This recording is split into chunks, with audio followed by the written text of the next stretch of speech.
잠언 24장 17절부터 20절까지 말씀 4절인데요. 우리 다 같이 한 목소리로 읽겠습니다. 내 원수가 넘어질 때에 즐거워하지 말며 그가 엎드러질 때에 마음에 기뻐하지 말라. 여호와께서 이것을 보시고 기뻐하지 아니하사 그의 진노를 그에게서 옮기실까 두려우니라. 너는 행악자들로 말미암아 분을 품지 말며 악인의 형통함을 부러워하지 말라. 대저 행악자는 장래가 없겠고 악인의 등불은 꺼지리라. 아멘.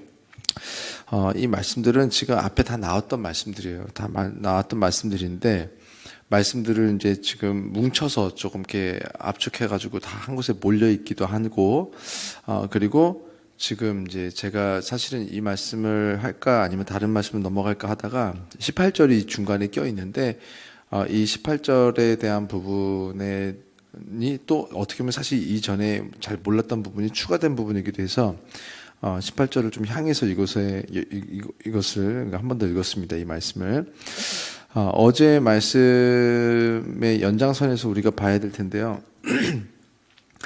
의인이 7번 넘어질지라도 다시 일어난다.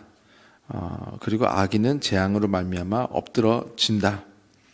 지금 이 말씀의 빛 안에서 읽어야 돼요. 지금 의인은 반드시 결국은 잘 되고 형통하고 다시 일어서고, 악인은 재앙으로 말미암아 엎드러질 것 같은데 이게 안 믿어지는 거예요. 이게 지금 또 나오고 또 나오고 또 나오는 이유는 이게 계속 안 믿어지니까, 지금 믿어지지 않는 것, 다시 말해서 믿는 것은 내가 믿는 것이 아니라 우리에게 믿음을 주셔서, 선물로 믿음을 주셔서 우리가 믿음의 열매로서 지금 이 말씀들이 우리 안에서 이게 받아들여지고 마음이 평안하고 이런 열매들이 나타나야 되는데, 지금 계속해서 이렇게 말씀을 주시는 이유는 여기에서 뭔가 지금 문제가 생기고 있는 거예요. 그러다 보니까 우리가 믿음이 약해지거나 믿음이 없어서, 다시 말해서 의인이 아닌 상태가 돼버리는, 다시 그냥 죄인의 상태로만 우리 죄값을 치러주셔야 되는데 그런 영향권 안에 들어가지 않아 버림으로 인해서 결국은 우리는 다시 죄인이 겪어야 되는 어떤 그런 심판들을, 진노들을 겪고, 우리가 악인들은 왜 저러나 하지만 결국은 우리가 믿음이 없음으로 인해서 우리 죄가 그대로 남아있게 되다 보니까 우리가 악인이 되는. 그래서 성경을 읽을 때 우리가 조금 잘 봐야 되는 게 뭐냐면, 많은 분들이 덮어놓고 우리는 항상 이스라엘 편에서 읽어요. 나는 이스라엘. 그래서 이스라엘에게 하신 말씀이 나. 그리고 악인들은 나는 모르겠어. 그런데 사실은 많은 경우 교회 안에 있지만 우리가 악인의 경우인 입장에서 읽어야 지금 하나님께서는 우리 악인에게 말씀하고 계신데 우리를 이기는 의인들에 대한 말씀, 이렇게도 읽어야 되거든요. 그런데 나는 의인 이래버리니까, 의인이 되고 싶고 의인이 됐으면 좋겠지만 의인이 아닌 상황일 때는 성경에서 말하는 악인들이 당하고 있는, 혼나고 있는 보응이나 재앙이나 진노나 심판을 우리가 사실은 그 부분에서 우리가 읽어야죠. 그러니까 이스라엘이 뺑뺑뺑뺑뺑 돌고 결국 마지막에 여리고성이 무너졌는데, 우리가 여리고성 안에 있는 사람일 수 있거든요. 교회 안에 있지만. 그래서 우리가 하나님께서, 저는 그런 생각했어요. 왜 한 번에 무너뜨리지 않으셨을까? 왜 그렇게 오래 기다렸어야 됐을까? 이스라엘을 위해서 뭔가 말씀이 있을 수도 있어요. 그래요. 한 번씩 돌다가 마지막에 7바퀴 도는 게, 그걸 가지고 뭘 알기를 원하셨을까? 그래서 저는 두 가지 답니다. 이스라엘 백성을 위해서도 그런 과정을 통하여서 하나님께서 알게 하시는 것들이 있었을 거예요. 자, 그냥 첫날 사실은 돌 필요도 없어요. 아니, 소리 지를 필요도 없어요. 그냥 그 앞에 딱 서 있었더니 갑자기 우르르 무너져도 돼요. 그런데 매일 한 번씩, 매일 그 많은 사람들이, 근데 조용히 말 좀 하지만 너희들이 뭔 짓을 해서 되는 게 아니야. 아무 소리도 내지 않고 돌기만 하고 마지막에 7바퀴 돌고, 그리고 소리를 다 같이 지르고, 이런 과정을 통해서 그 당시 일단은 이스라엘이 겪고 있었던 영적인 어떤 문제들에 대한 사실은 어떤 하나님의 방향성을 지금 말씀해 주시는 것도 있어요. 그런데 저는 동시에 왜 7일이라는 여유를 하나님께서 여리고생에게 주셨을까?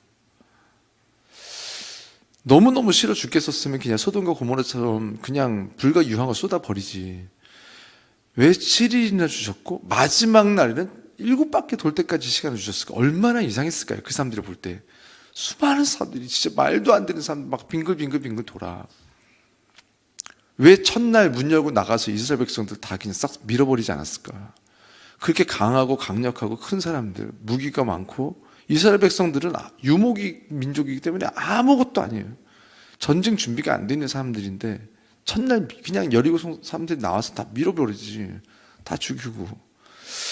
저는 하나님께서 여리고성 안에 있는 사람들에게 기회를 주신 장면 같아 보여요. 이스라엘을 위한 방법론이기도 하지만 동시에 여리고성 안에서 이스라엘 사람들을 보면서 우리를 힘으로 밀어내려고 하지 않고 저 사람들이 이렇게 무기 없이 그냥 빙글빙글 돌고 그냥 기도하면서 도는 그 과정을 통하여서 빨리 여리고 안에 있는 사람들이 뭔가 깨닫기를 원하지 않았을까? 분명히 그 사람들도 하나님에 대해서 알고 있었을 텐데 하나님이라는 분이 왜 저렇게 하고 계셨을까라는 그런 기회. 그리고 마지막 날에는 정말 무너뜨린 날에는 한 번에 무너뜨리지 않으시고 이렇게 7바퀴 도는 동안 얼마나 많은 생각을 하게 하셨을까요? 그러니까 우리 인생에게도 하나님께서 계속 구원받을 기회를 주시는 것 같아요. 우리가 살고 있는 이 세상에서 하나님께서 계속 우리를 살리기 위해서 누군가가 우리 주위를 한 바퀴를 돌고 있고 그 다음 날도 똑같이 한 바퀴를 돌고 있는데 정말 이상한데 우리는 하나님께 물어보지 않고 관심 두지 않는 시대. 그리고 진짜 하나님께서 진노를 쏟아버리시는 그 코앞에서는 우리에게 강력하게 많은 말씀들을 주시고 있는 그런 하나님. 그런데 우리가 그것을 깨닫지 못하고 7바퀴 다 돌아버릴 때까지도 결국은 우리가 기회를 갖지 못하고 얻지 못하고 찾아내지 못하고 결국은 다 무너져 버리는 우리들의 인생, 그런 것들, 이런 관점에서 우리가 같이 보아야 되지 않는가 합니다. 오늘 이 말씀도 그래요. 의인은 그렇지만 의인은 7번 넘어져도 다시 일어서는데 우리는 일어서는 사람인가? 아니면 악인은 재앙으로 말미암아 엎드러지는데 우리도 그 재앙 가운데 엎드러지고 있지는 않는가? 그래서 우리가 좀 이런 방향성에서 오늘 17절부터 20절을 보면 그래요. 내 원수가 넘어질 때 즐거워하지 말며 그가 엎드러질 때에 마음에 기뻐하지 말라. 두 가지 답니다. 우리의 원수가 넘어질 때에 즐거워하지 않는 건 원하기도 하시지만 우리가 원수일 때가 있어요. 그래서 우리가 원수일 때 하나님의 자녀들이 우리가 잘못하고 있을 때도 그들이 우리가 망하는 거를, 넘어지는 거를, 혼나는 것을 일단 다른 사람들도 그렇지만 하나님께서도 기뻐하시지 않는다는 거죠. 저는 이 말씀을 읽으면서 깜짝 놀랐어요. 내 원수가 넘어질 때 즐거워하지 마라. 원수면 뻔하잖아요. 죄인이고 사단을 섬기고 있고 이게 왜 그런지 모르겠는데 찬바람이 나오네요. 그렇죠? 괜찮으세요? 저는 그냥 견딜만 한데 추우실까 봐 찬바람이 나오네요. 그러니까 어찌됐든 하나님께서는 원수, 그러면은 너의 원수라고 했으니까 지금 하나님 입장에 서 있는 자녀들, 의인들의 입장에서 말씀해 주시는 거잖아요. 너희 의인들의 원수, 그러니까 죄 짓고 있고 행악하고 있고 나쁘게 하고 있고 사단의 자녀인 사람들, 그 사람들이 넘어진다, 그 사람들이 잘못되고 망하고 있는데도 불구하고 즐거워하지 마라. 하나님도 즐겁지 않은 거예요. 일단은 그가 엎드러질 때 마음에 기뻐하지 마라. 지금 내 마음이 그렇다는 거예요. 하나님 마음이 이 세상에서 지금 죄인들, 우리가 나쁜 사람들 이렇게 말하는데 그 사람들이 넘어지고 혼나는 것도 하나님은 기뻐하지 않으신다. 18절 여호와께서 이것을 보시고 기뻐하지 아니하사 그의 진노를 그에게서 옮기실까 두려우니라. 이거 조금 오해될 수 있는 구절이에요. 그의 진노를 그에게서 옮기실까 두렵다. 옮기면 왜 두려울까요? 자, 악인에서 또 다른 악인으로 그 진노가 옮겨간다. 그게 뭐가 두려울 일일까요? 그리고 그것도 이상해요. 진노가 있는데 옮겨가는 것도 웃긴 거예요. 지금 누군가 잘못해서 진노를 받고 있는데 그 진노가 그 왜 지금 샤머니즘에 그런 것도 있잖아요. 무당들, 뭐 귀신들 뭐 이렇게 하면서 귀신임을 기는데 뭐 귀신이 나갈 때 또 누군가한테 옮겨가고 뭐 막 이래요. 그래서 무당들 구타할 때 보면은 뭐 누구 아픈 사람이 뭐 막 이렇게 있다가 누구 약한 사람한테 막 귀신이 옮겨가고 막 그러기도 하는데 하나님의 진노가 마땅히 있어야 되는 그 진노가 없어야 되는 사람에게 옮겨가기도 하는가? 진노가 옮겨갈 때 두렵다. 그러면 진노가 옮겨간다는 것은 진노를 받을 대상이 아닌 사람에게 옮겨가기도 하는가? 자, 아니면은 진노 받을 사람에서 또 진노 받을 사람을 옮겨갔다. 그러면 어차피 둘 다 진노 받아야 되는 사람인데 뭘 옮겨가요? 이 사람에게 있던 진노가 옮겨갔다고 느껴지는 거는 이 사람의 진노가 끊어지고 다른 사람에게 진노가 시작이 된 건데 둘 다 악한 사람들. 사실은 옮겨가는 것이 아니죠. 근데 지금 왜 이 옮기실까 두려우니라 라는 말은 지금 옮겨지면 내가 원하지 않는 거야. 두렵다. 지금 솔로몬은 내 아들아 하면서 말씀을 시작하거든요. 처음에는 내 아들이었어. 처음에는 의인이었어. 그래서 진노의 대상이 아니었어요. 근데 지금 뭔가 죄를 짓고 있는 사람이 있어서 진노의 대상이에요. 근데 이게 옮겨질까봐 두렵다. 나는 그 진노가 옮겨지는 대상이 내 아들이기 때문에 두려운 거예요. 다른 진노의 대상이라면 사실 뭐가 두려워요. 근데 내 아들아 하면서 이렇게 막 말씀을 전하고 있는데 하나님의 자녀에게 진노가 옮겨갈 수 있다는 거예요. 자, 그러면 진노가 옮겨가는 이유는 뭘까요? 이렇게 뭐 귀신이 막 여기저기 막 붙었다 떨어졌다 붙었다 떨어졌다 해서 그런 게 아니라 처음엔 내 아들이었는데 사단의 아들이 돼가고 있는 거예요. 하나님의 자녀였는데 사단의 자녀가 되고 있다. 옮겨가는 것은 진노가 그냥 옮겨가지 않아요. 하나님의 자녀에서 사단의 자녀로 우리가 옮겨갔기 때문에 진노도 옮겨오는 것뿐이에요. 그러니까 하나님께서 이 진노를 옮기신다. 이 말을 되게 오해하는 분들, 이게 깊이 있는 분들.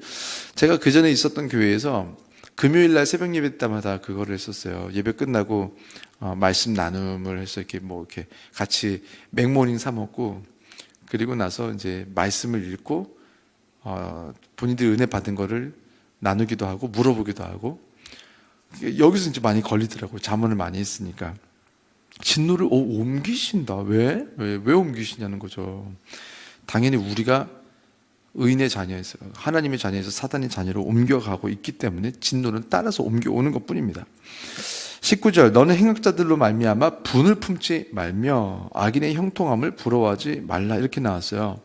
제가 어제 두 분이 이렇게 만나 세 명이서 어제 밥 먹고 좀 식사하면서 좀 여러 가지 대화를 하는 자리가 있었는데 그런 부분들도 같이 얘기했던 것 같아요. 너는 행악자들로 말미암아 분을 품지 말 이유.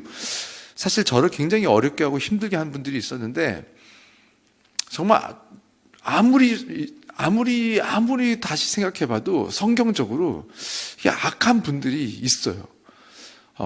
나쁘게 했는데 제가 2011년에 만약에 11년 4월에 그때 하나님 만나기 전에 이런 일들을 겪었으면 제가 지금 못 살았을 거예요. 저희 분노라 막 어떻게 그럴 수가 있어 막 하면서 막 제가 분노가 있었을 텐데 저희 같이 사는 사람이 있으니까 그렇게 크게 분노가 제가 없어요. 그렇게 크게도 아니에요. 넌 막 밉다 그런 마음도 없이 너무 잘 살고 있고 감사한데 이런 인생을 살게 된 그 시점에 저한테 들어왔던 거는 분명히 화가 날 건데 이렇게 가만히 앉아 있는데 막 화가 사그라들고 없어지고 그러지가 않아요. 화가 나죠. 화가 나는데 지금은 이렇게 무슨 하나님의 역사가 신비하게 샤머니즘적으로 사라졌다 들어왔다 갑자기 이유 없이 그런 게 아니라 이유가 생겼어요. 이유가 분노하지 않을 이유가 저한테 있어요. 왜냐면 그게 뭐냐면 하나님께서 이 모든 것을 주관하시는구나. 하나님께서 지금 사단 역사가 있고 악한 자들도 욥에게 지금 마귀가 와가지고 뭐 귀신이 와서 다 뺏어가고 다 넘어뜨리고 죽이고 하는 것도 하나님의 손바닥 위에서 하는 거더만요. 그러니까 뭐냐면 저에게 지금 누군가 어려움을 주는 것 같아 보여도 사실은 하나님께서 관련이 돼 있고 하나님께서 다 알고 계시고 사실은 하나님께서 아브라함에게 너 이삭을 죽여서 바쳐라라고 하니까 그게 괜찮은 말 같지. 만약에 하나님께서 다른 사람을 통해서 너 아들을 죽이라고 번제 드리라고 만약 이렇게 들었다면 그거 사단 역사처럼 느껴졌을 거예요. 내 인생이 너무 힘든 고난과 심판과 진노와 너무 무서운 심판들, 어려운 일들, 사단 역사처럼 느껴져요. 근데 사실 그거 하나님이 말씀하셨잖아요. 저는 저에게 누구도 나쁘게 할 수가 없습니다. 저는 하나님의 아들이기 때문에 저만 아들인 건 아니죠. 이단들이 혹시 이러다 저러다가 유튜브 보면 깜짝 놀랄까. 저만 하나님의 아들인가 아니라 우리 다 하나님의 아들, 하나님의 딸들, 믿음으로 하나님의 자녀가 된 사람들. 그래서 우리가 어떻게 사단이 우리를 함부로 하겠어요? 지금 사단이 우리를 건드릴 수 있고 시험하고 어렵게 할 수 있는 거는 예수님이 십자가에 끌려가고 못 박히고 두드려 맞게 할 수 있는 그것은 하나님께서 허락하신 거예요. 그러니까 뭐냐면 하나님은 우리를 너무 사랑하시고 내 아버지 너무너무 나를 사랑하셔서 나에게 그 훈련이 필요하기 때문에 둔 것이거나 예수님 같은 경우는 훈련으로 끝나지 않았죠. 진짜 죽어버렸죠. 그런데 사실은 모세 같은 경우도 느보산에서 죽을 때 사실은 40년 동안 광야에서 이스라엘 백성 데려오고 진짜 가나안에 들어가야 되는 사람들은 그 누구보다도 모세였어요. 아니 그래 처음에 애굽에서 나올 때 뭐 불순종하고 했던 사람들 죽고 20세 이하로 들어갔다 쳐. 자 그러면 친 게 아니죠. 진짜 그렇게 됐죠. 근데 20세 이하들은 그럼 죄를 안 지었을까? 자기 부모들은 애굽에서 나올 때 죄 졌다 쳐. 그러면 20살 이하들은 들어갔는데 그 20살 이하들 광야에서 태어난 아이들은 그러면 진짜 죄를 하나도 안 지어서 들어갔는가? 아니요. 제가 봤을 때는 그 부모나 그 자식이나 다 죄짓고 거기까지 온 거예요. 자, 그럼 모세가 반석에 분명히 하나님께서 명하여 물을 내라라고 했는데 화가 났죠. 근데 하나님의 입장에서 화가 난 거거든요. 모세는 지금 하나님께서 이렇게 말씀하셨는데 안 들어 백성들이. 화가 났어. 근데 실수는 했어. 하나님께서 물을 내시는 건데 그리고 명하여 물을 내라고 그랬는데 쳐요. 반석을 3번을 치고 그리고 나서 우리가 너에게 물을 내랴 하면서 지금 화가 나서 실수한 것 같아요. 하나님은 모세를 잘 아시죠. 그리고 온유함이 지면의 모든 사람보다 더한다고 했으니까 누구보다 그 지면에 있는 누구보다 이스라엘 그 어린 사람들 누구보다도 모세가 온유한 사람이고 온유한 것은 아버지 하나님을 닮았다는 것이고 하나님이 친구처럼 대면한 성경에 나오는 유일한 사람. 하나님은 모세를 분명히 가나안 땅에 들어가게 하고 싶었을 것이고 그 누구보다도 다 소용없어요. 이 사람들 들어가는 거 누구보다도 한 명이 들어가야 된다면 모세를 넣고 싶었을 거예요. 그런데 왜 모세를 가나안 땅 바로 코앞에서 죽게 하셨을까? 그리고 모세가 지금 실수하고 잘못하는 장면 성경에 다 나오잖아요. 너무 디테일하게. 아니 진짜 반석을 쳤는지 안 쳤는지까지 누가 봤었을까요? 물이 나오는지 안 나오는지 정도는 알지. 반석을 친 것까지도 죄라고 말씀하셨으니까 그걸 누가 알아요? 하나님이 아시지. 모세가 이렇게 작은 죄, 진짜 디테일한 죄까지 성경에 다 기록됐거든요. 그러면 모세의 마음이 만약에 너 느부산에서 죽어라, 들어가지 말아라 라고 했을 때 모세가 만약에 불만이 있었으면 얘기했을 거예요. 이건 진짜 말도 안 됩니다. 이거는 진짜 팽 중에 팽. 아니 나 가만히 나 잘 살고 있었는데 미디안에서 근데 나를 불러가지고 3번이나 불러서 이스라엘 백성들 가나안 땅으로 인도하라고 해놓고 그 누구보다도 고생한 사람이 나고 40년 동안 진작 죽이든가 왜 가나안 땅 다 와가지고 코앞에서 네가 봐라 저기가 가나안 땅이다 보여주고 죽이는 거는 와 놀리는 거예요 사람? 진작 죽이든가 보라고 해놓고 이 고생 나 다 시켜놓고 여기서 죽이면 나는 뭐예요? 이게 사실 우리들의 생각이죠. 근데 모세가 불평불만하는 장면이 안 나와요. 제가 느끼는 거는 어떤 거냐면 분명히 모세는 하나님 아버지의 마음을 알았던 것 같아요. 자기 실수도 알았을 거고 불평불만할 수 있었고 난 억울합니다 하면서 딱 죽을 수도 있죠. 그리고 사실 하나님은 모세를 가나안 땅에 들여보낼 수도 있었고 못 보내요? 누가 뭐라고 할 거예요? 하나님이 보내주시겠다는데 내 친구, 내가 정말 친구와 같이 바라보는 유일한 사람 이 세상에 그 사람을 내가 가나안 땅에 죄 짓지만 내가 용서하고 들여보낸다. 누가 말릴 거예요? 이스라엘 백성들 다 죄 짓고 있었을 텐데. 근데 모세는 그때 모든 사람들 앞에서 사실은 백성들 앞에서 하나님 말씀을 어겼잖아요. 다른 사람들은 이미 어기고 있는데 모세는 그 죄로 인해서 죽고 여호수아에게 모든 걸 넘겨주고 천국 가는 게 사실은 모세는 천국을 믿었기 때문에 훨씬 더 좋았을 거예요. 가나안 땅이 별게 아니구나. 이 땅에서 영광 받는 게 아무것도 아니구나.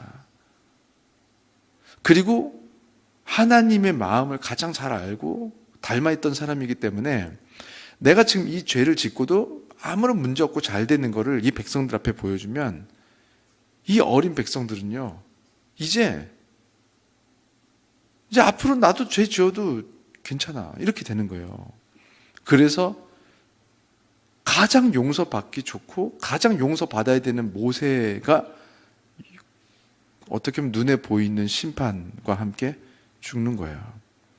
근데 저는 그 성경 읽으면서 모세의 마음이 어땠을까? 요즘에 우리가 요괴벳의 노래 막 들으면서 모세의 어머니의 입장에서 그 마음이 어땠을지. 요괴벳의 노래 제가 너무너무 좋아하거든요. 엄청 많이 울었어요. 들을 때마다 눈물이 나요. 모세를 떠나보낼 때 나일강에 그때 엄마의 마음을 묘사한 그 찬양.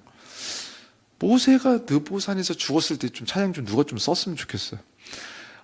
그때 모세는 어떤 마음이었을까?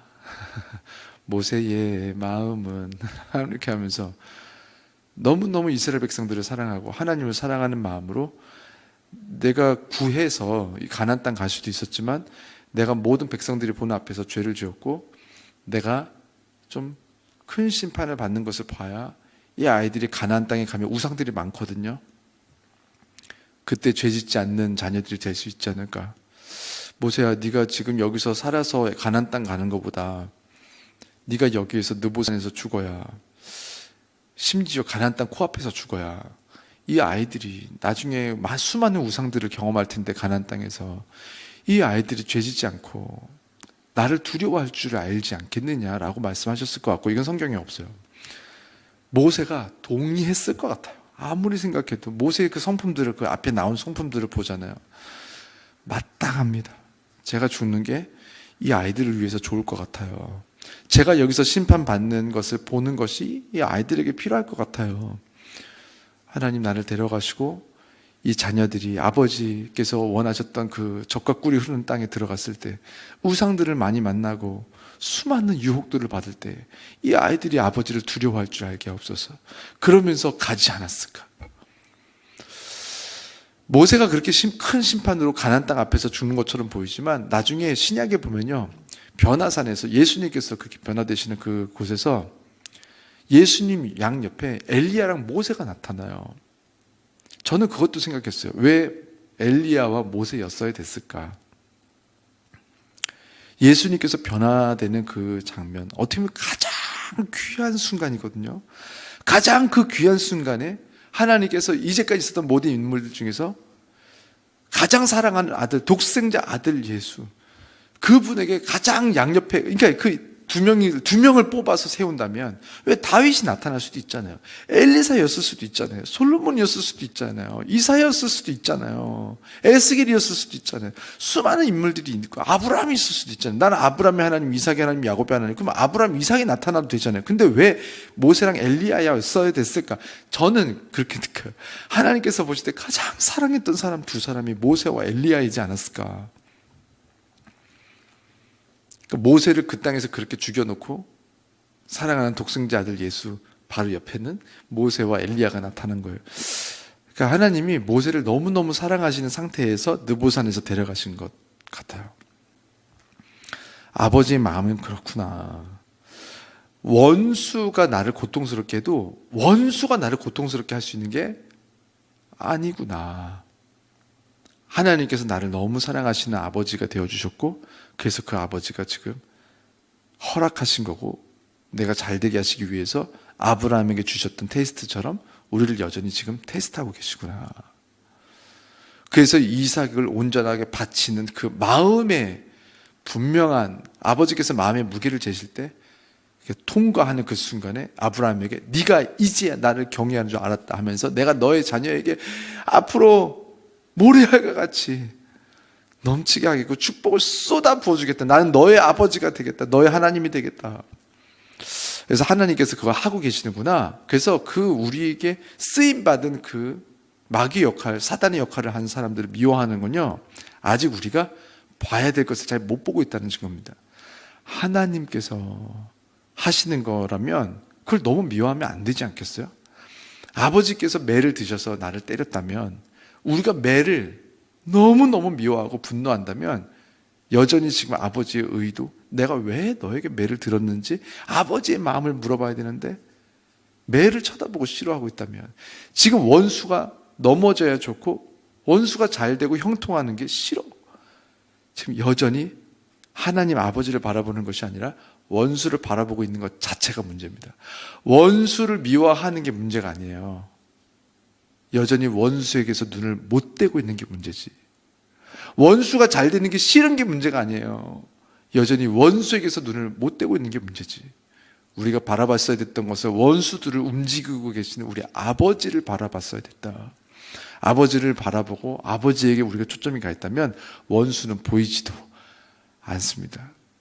그래서 오늘 우리 아버지가 행복하신 길, 우리가 지금 행복하게 원하시는 우리 아버지가 행복하시고 우리 아버지께서 우리가 잘되게 하시는 그 아버지 마음이 오늘 유쾌하시고 기뻐 받으시고 즐거운 그날, 그래서 나도 행복한 오늘 하루, 그래서 오늘 우리 눈에 더 이상 원수가 보이지 않고 아버지의 마음이 보여서 이 말씀들 읽을 때도 대저행악자는 장래가 있겠고 없겠고 모르겠고 나는 우리 아버지의 마음이 어떠신지 궁금하면 사실 그때부터 사실 이런 부분은 우리에게서 더 이상 필요하지 않습니다.